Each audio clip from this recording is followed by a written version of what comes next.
Fala amigos, beleza? Tudo certo? Estamos chegando mais uma vez na Tretes e mais uma vez para tentar analisar, tentar prever, tentar projetar o que será de um confronto do Atlético, dessa vez o confronto da Copa do Brasil contra o Brusque, certo? Todo mundo já sabe, terceira fase Atlético e Brusque, todo mundo já está ciente que o jogo vai ser em Joinville e não vai ser em Brusque, depois o Atlético joga na Arena da Baixada, enfim. O que você não sabe é que esse Brusque é interessante, tem ideias interessantes de jogo, apesar de não ser um time que enfim, um time que tem a sua qualidade, né? Um time que tenha valências individuais, um time que seja qualificado no sentido primordial da palavra. Eu vou explicar tudo isso, tá? Então deixa o like, se inscreve no canal, vou falar das melhores partes do jogo do Brusque, das piores partes do jogo do Brusque, que o Atlético tem que aproveitar ou não. Então fica com a gente porque esse vídeo tá maneiro, beleza? Ó, qual que é a parada?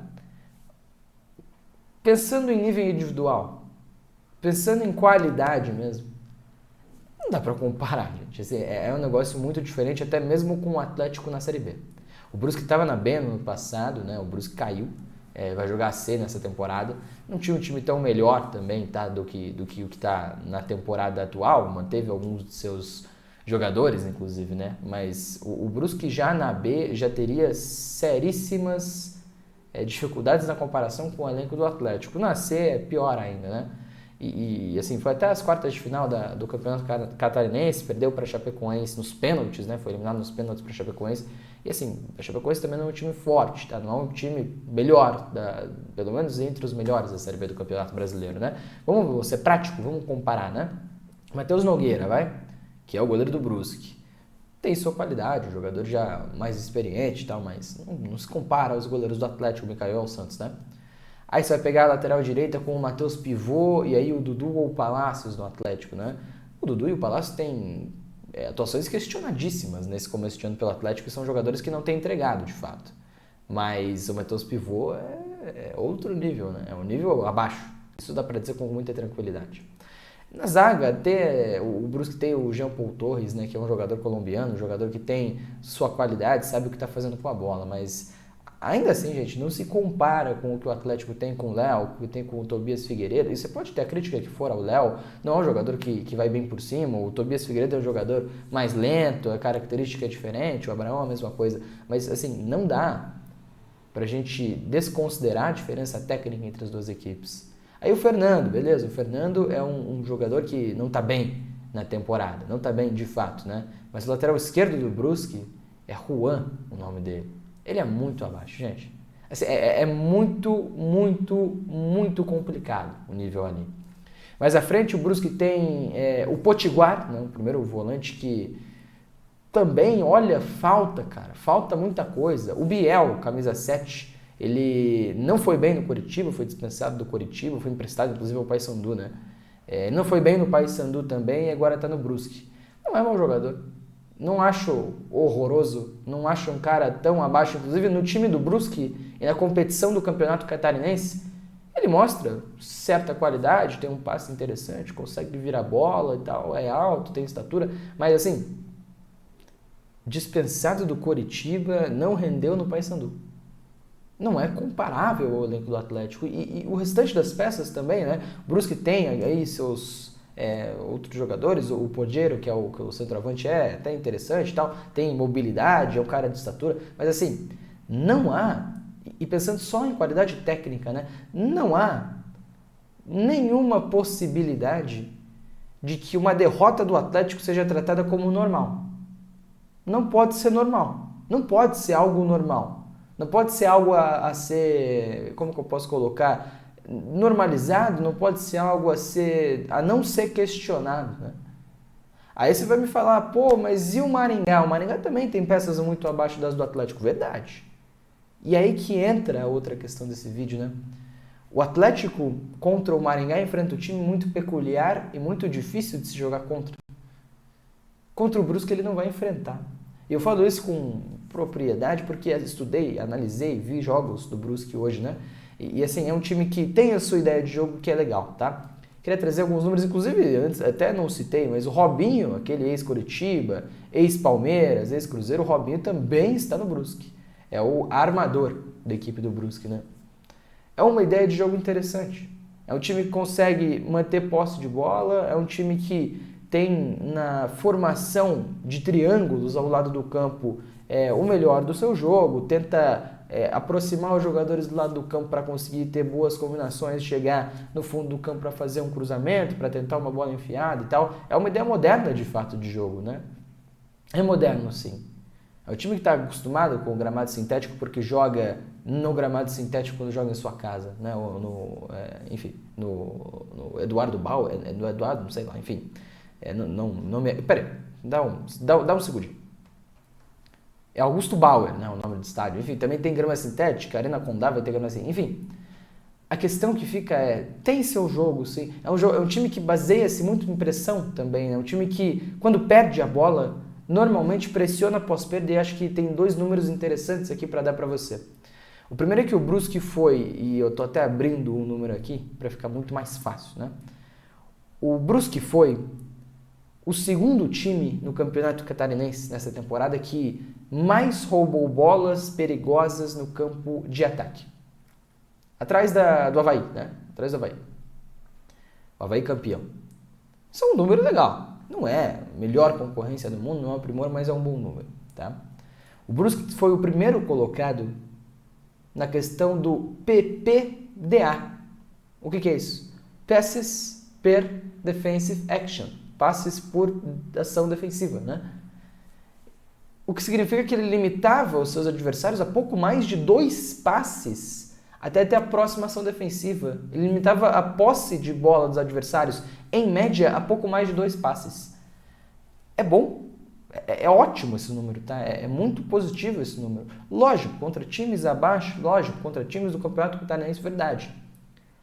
Mas é um número legal. Então, quando você olha para o Brusque, que tem sua qualidade de jogo, né? Tem uma ideia de jogo que mantém posse de bola, que gosta de ter a posse da bola. E quando você olha para o Brusque, que também é um time capaz de pressionar, você começa a entender algum cenário do que vai ser esse jogo, né? Na Arena da Baixada, eu não consigo imaginar um Atlético aguardando o Brusque. Não consigo imaginar um Atlético esperando o Brusque jogar. Não dá para imaginar isso. E acho que é até bom para o Atlético ter a bola e impor o seu jogo, porque o Brusque não é um time que está acostumado a se defender em bloco baixo. Não é. E aí o Atlético pode tomar proveito, pode ter boas ações, pode jogar contra um time que não está tão acostumado assim. E outra, quando o Brusque tem a bola, ele normalmente ataca com muitos jogadores, né? Espeta os 2 laterais, usa os 2 pontas, ataca com uns 2 zagueiros apenas nessa sobra, né? Na questão da transição. E aí sofre chances de gol nisso, né?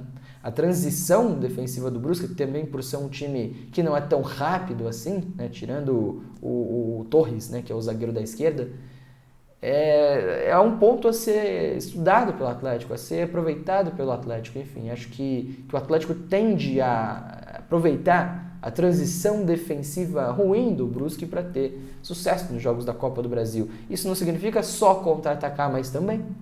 Isso significa que quando ganhar a posse da bola, dá para jogar longo, dá para jogar direto, dá para aproveitar o Kevin Velasco, dá para aproveitar o Luiz Fernando. E aí é legal, aí já fica mais interessante, né? Então, pensando nesse Brusque, a qualidade técnica dos jogadores, individualmente falando, abaixo. Muito ruim, tá? Muito ruim o time do Brusque.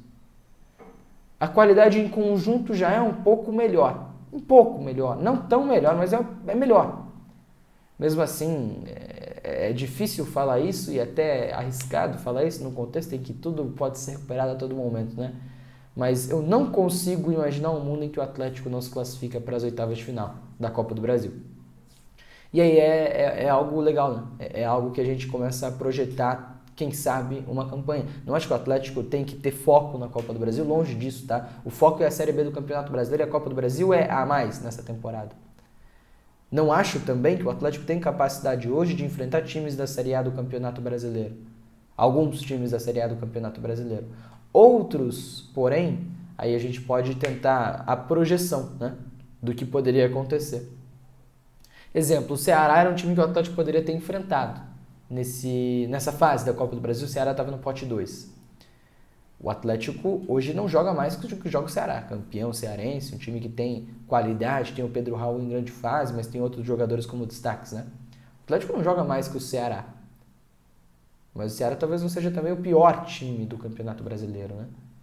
Entre os vivos na Copa do Brasil, acho que é difícil do Atlético, de fato, ter esse embate e imaginar, pô, talvez eu consiga alguma coisa.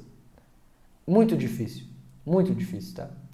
Mas a Copa, o campeonato mata-mata, ele logicamente é a fase mais curta, é o caminho mais curto para uma taça, mas o campeonato mata-mata também dá moral. E a gente viu muito isso no que foi a última temporada, né?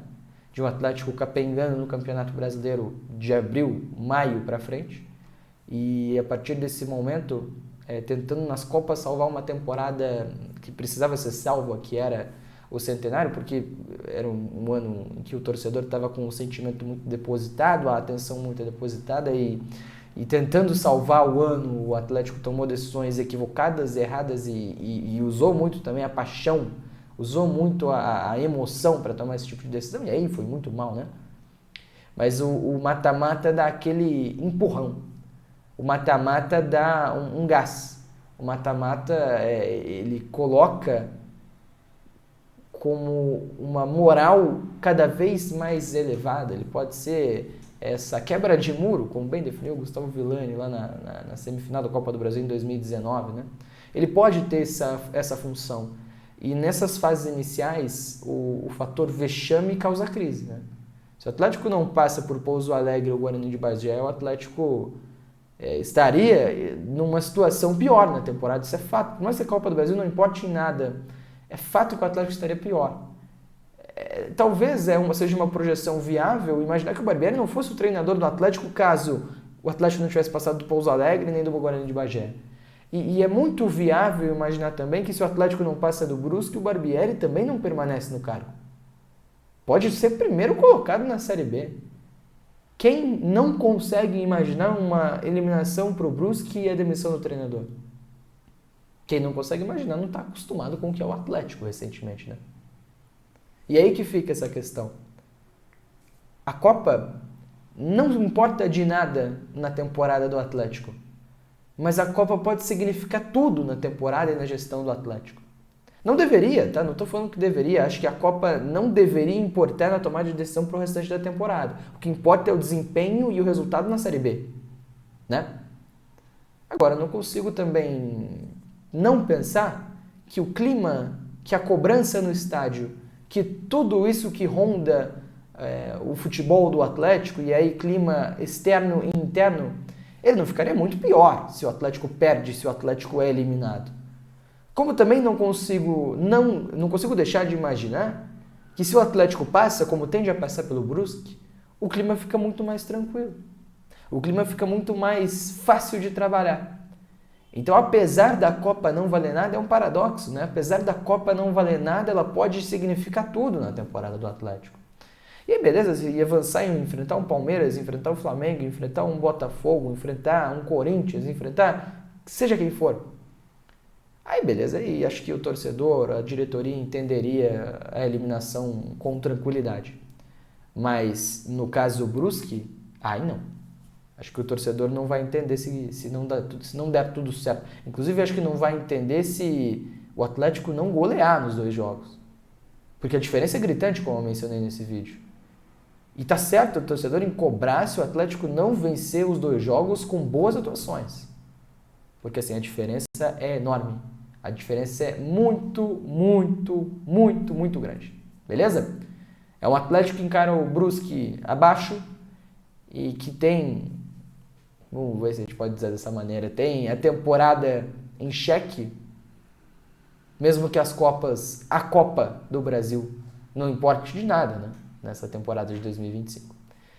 Concorda? Discorda? Deixa aí no comentário. Deixa o seu like, tá? Ajuda a gente, se inscreve no canal se você não está inscrito. Muita gente, inclusive, assiste todos os vídeos e não está inscrita, tá? Então se inscreve aí, ó, para lembrar você, tá? Hoje é às 8 da noite, ainda tem vídeo.